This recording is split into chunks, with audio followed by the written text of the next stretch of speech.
తెలంగాణలోని వాస్తవ పరిస్థితులు ప్రతిబింబించేలా అసెంబ్లీలో ఇవాళ గవర్నర్ ప్రసంగం ఉండాలని మంత్రిమండలి నిర్ణయించింది. నేడు అసెంబ్లీ ఉభయ సభలను ఉద్దేశించి గవర్నర్ తమిళసై సౌందరరాజన్ ప్రసంగించనున్నారు. నిన్న అసెంబ్లీ హాల్లో సీఎం రేవంత్ రెడ్డి అధ్యక్షతన జరిగిన ఈ భేటీలో గవర్నర్ ప్రసంగానికి ఆమోదం తెలిపారు. సుమారు గంట పాటు జరిగిన మంత్రిమండలి సమావేశానికి డిప్యూటీ సీఎంతో పాటు మంత్రులు హాజరయ్యారు. గవర్నర్ ప్రసంగంలో పొందుపర్చాల్సిన అంశాలు, అసెంబ్లీ సమావేశాల్లో చర్చించాల్సిన వ్యూహంపై ఈ సమావేశంలో చర్చించారు. కాంగ్రెస్ ప్రభుత్వం ఏర్పాటైన తర్వాత ఇదే గవర్నర్ తొలి ప్రసంగం.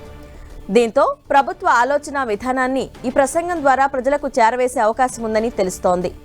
ఎన్నికల మేనిఫెస్టోలో 6 గ్యారెంటీలను ప్రకటించిన నేపథ్యంలో వీటి అమలుపై ప్రభుత్వం కార్యాచరణ సిద్ధం చేశారు.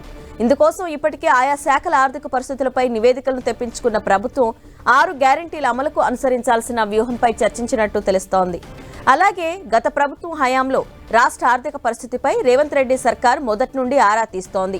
ఈ నేపథ్యంలో తెలంగాణ ఆర్థిక పరిస్థితిపై శ్వేతపత్రం విడుదల చేసే అసలు విషయాలను ప్రజల ముందు ఉంచేలా ప్రణాళికలు రచిస్తోంది.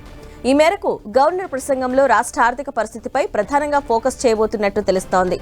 కేబినెట్ ఆమోదించిన ప్రసంగాన్ని గవర్నర్ తమిళసై యథావిధిగా చదువుతారా, లేక ఏమైనా మార్పులు చేస్తారా అనేది ఉత్కంఠగా మారింది. సంప్రదాయం ప్రకారం మంత్రివర్గం ఆమోదించిన ప్రసంగాన్ని గవర్నర్ చదవటం ఆనవాయితీ.